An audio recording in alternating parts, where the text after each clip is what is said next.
नमस्ते टसिदिलेक फ्याफुला छ्याजलो म जोर्डन गुरुङ तपाईहरु सबैजनालाई आजको यस भिडियोमा म स्वागत गर्दछु है र आजको यस भिडियो भने बुद्ध अमिताभ को बुद्ध अमिताभ को हुन् है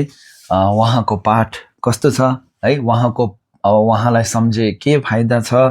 हो त्यसको विषयमा रहेको छ र पहिलो कुरा बुद्ध अमिताभ कस्तो हुनुहुन्छ को हुन् भनेर भन्ने छु र उहाँ चाहिँ उहाँको शरीर भने रातो छ है यो फोटो देख्न सक्नुहुन्छ है उहाँको शरीर चाहिँ रातो छ भने अब उहाँ चाहिँ एउटा यस्तो बुद्ध हो जसले चाहिँ के प्रार्थना गर्नु भएको छ भन्दाखेरि उहाँको हामीले नुप्छो देवाजिङ्गी सिङ्घाम भन्छौँ है इङ्ग्लिसमा भन्नुपर्दा वेस्टर्न सुखवती या अथवा नेपालीमा पश्चिमी शुद्ध भूमि पनि भन्न सकिन्छौँ है र उहाँको यो जुन शुद्ध भूमि छ उहाँले चाहिँ के प्रार्थना गर्नुभएको रहेछ भन्दाखेरि जति पनि प्राणीहरू छ है संसारमा अब धेरै थरीका प्राणीहरू छन् र कसैले पाप धेरै गरेको कसैले पाप थोरै गरेको है राम्रो नराम्रो सानो ठुलो नाना थरीका प्राणीहरू छन् त संसारमा जस्तो सुकै भए पनि है मान्छे या प्राणी जस्तो सुकै भए पनि यदि त्यो प्राणीले एउटा मनदेखि एउटा शुद्ध मन लिएर प्रार्थना गर्छ भने त्यो मान्छेले चाहिँ मेरो अब मतलब बुद्ध अमिताभको शुद्ध भूमिमा चाहिँ जन्म लिएर चाहिँ त्यहाँ चाहिँ ती प्राणीहरूले चाहिँ बुद्धता प्राप्त गरून् भनेर उहाँले पहिला प्रार्थना गर्नुभएको है र त्यस्तो एउटा बुद्ध चाहिँ हो बुद्ध अमिताभ है त र अब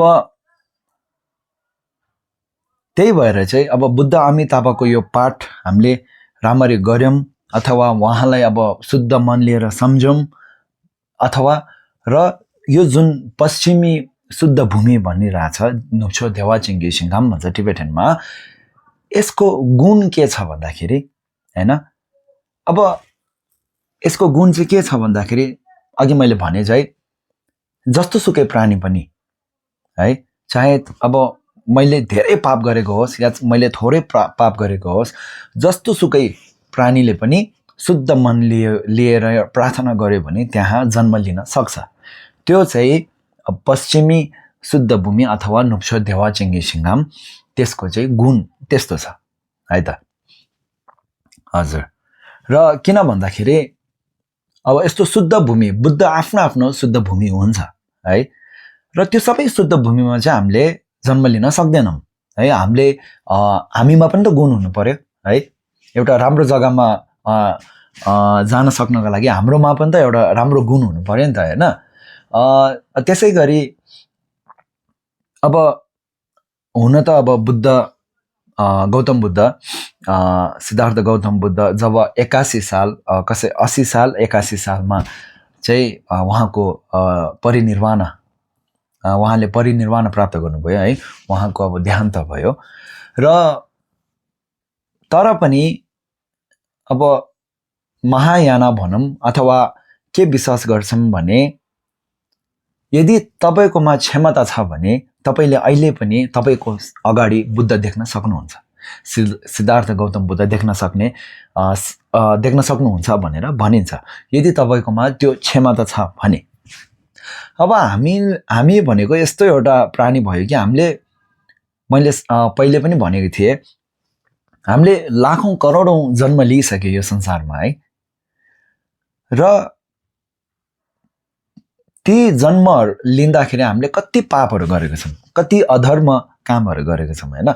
त्यो कारणले गर्दा पनि हामीले आफ्नो अगाडि भए तापनि सिद्धार्थ गौतम बुद्ध आफ्नो अगाडि भए तापनि हामीले देख्न सक्दैनौं त्यो क्षमता छैन हाम्रोमा हाम्रो अधर्म भनौं कुकर्म भनौं अब पाप भनौं त्यसले चाहिँ छोपिरहेको हुन्छ है अब त्यो जस्तै गरेर बुद्धको शुद्ध भूमिहरू अब हजारौं लाखौं बुद्धहरू छ हैन त्यो सबैको आफ्नो शुद्ध भूमि हुन्छ त्यो सबैमा हामी जन्म लिन सक्दैनौं त्यहाँ हामी जान सक्दैनौं तर यो जुन नुप्छो देवाजिङ्गी सिङ्घाम टिबेटनमा अथवा नेपालीमा पश्चिमी शुद्ध भूमि छ जुन चाहिँ बुद्ध आमिताभको शुद्ध भूमि हो। त्यहाँ भने हामी जति नै अधर्म र अब कुकर्म हैन जति पाप गरे तापनि हामीले एउटा शुद्ध मन लिएर हामीले प्रार्थना गर्यो भने हामी त्यहाँ जन्म लिन सक्छौँ र त्यहाँ अनि हामीले बुद्ध आमितायु स्वयं देखेर चाहिँ दर्शन गरेर चाहिँ हामीले उहाँबाट अब के सिक्नुपर्ने सिकेर चाहिँ हामीले पनि बुद्धता प्राप्त गर्न सक्छौँ है। त्यो चाहिँ अब बुद्ध आमिताभको गुण त्यस्तो छ। र भने अब उहाँको पाठ लामो छोटो धेरै छ र म सधैँ चाहिँ छोटो पाठ भन्ने छु। त्यहाँ नेपालीमा लेखिएको छ, तपाईँहरूले त्यो हेर्न सक्नुहुन्छ है। र पाठ चाहिँ यस प्रकारको छ। एमा हो मोचर संगे नङवा थाये दङ एसु जोवो थुजे छेम्बो दङ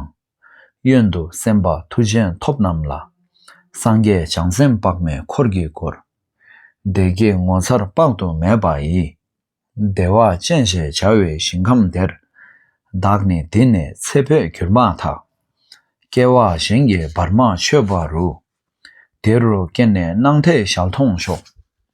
देगे दागे मेलम ताबादी छोजे संगे चांगसेम थमजेगे गेगमे ठुबरे छेंगे लब्दो सो तेया था पेंजा डेया आवा बोदा नए सोहा छोकदु क्यालवा सेजे कों छोंगी जोगला जेइरां दागे दुसुम केसाकपा कोंछो सुमला छेपा बुल ग्यालवे तेंबा फेलग्युरुचिक गेवा समजन कुल्ला ngो टोगन संगे थोबग्युरुचिक गेजा थमजे चिकदुते दागे ग्युला मिंग्युरुचिक डिग्ने दागने सोजोते छेरिंग नेमे न्यामदो फेल छेदिर साजु नंग्युरुचिक namshik tsebe gyurma tha dewa chendu ke gyuruchik kene pema kaje de liden dela sange sho changchu topne chise du tulbe thowa tempera sho। पाठ चाहिँ यस प्रकारको रहेको छ है। र भने अन्तमा प्रार्थना भने यस्तो छ। मिगुल न्याजोङ तुङल मिङयोङ सिङ कावा चेबा मेबर याङ हावे हागबे लिथोपने तेदा संगे न्युरथोप शो। हजुर, अब यो प्रार्थना यो पाठ यो प्रार्थनाको मतलब अर्थ भने त्यही रहेको छ। अघि भने चाहिँ अब हामीले यो जुनीमा जब हाम्रो यो जुनी चाहिँ हाम्रो अन्त हुन्छ है, जब हामी मर्छौँ, जब हाम्रो मृत्यु हुन्छ, मृत्यु हुन साथ मैले चाहिँ अब मैले या अथवा जो मरेको छ है, बित्नु भएको छ, त्यो मान्छेले चाहिँ त्यो प्राणीले चाहिँ आफ्नो मृत्यु हुने बित्तिकै अर्को जुनी नलिएर है, अर्को अब जस्तै भनौँ अब एउटा मान्छेको जुनी होस् या जे नै होस् हैन, त्यस्तो जुनी नलिएर चाहिँ सिधै चाहिँ मैले या त्यो जुन बितेको प्राणी छ मृत्यु भएको जुन जसको मृत्यु भएको छ उहाँले चाहिँ सिधै बुद्ध अमिताभको पश्चिमी शुद्ध भूमिमा जन्म लियोस् है। जन्म लिएर त्यहाँ पुग्न साथ अनि बुद्ध अमिताभको दर्शन होस् र उहाँले अब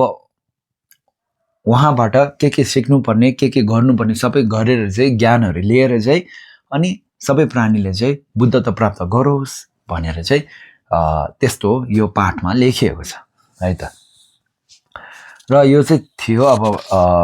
बुद्ध अमिताभको पाठ र पाठको मतलब एकदम छोटकरीमा है। र त्यसै गरी अब अर्को पनि पाठहरू त्यस्तो जान्नु मन छ भने कमेन्टमा लेख्नु होला है। भिडियोको अन्तसम्म हेरिदिनु भएकोमा एकदम धन्यवाद। फेरि पनि यस्तै धर्म सम्बन्धित अर्को विषयमा म भिडियो बनाउने छु, हेरिदिनु होला र आफ्नो साथीभाइ दाजुभाइहरूसँग यो भिडियोलाई सेयर गरिदिनु होला है। र हस् त अनि धन्यवाद।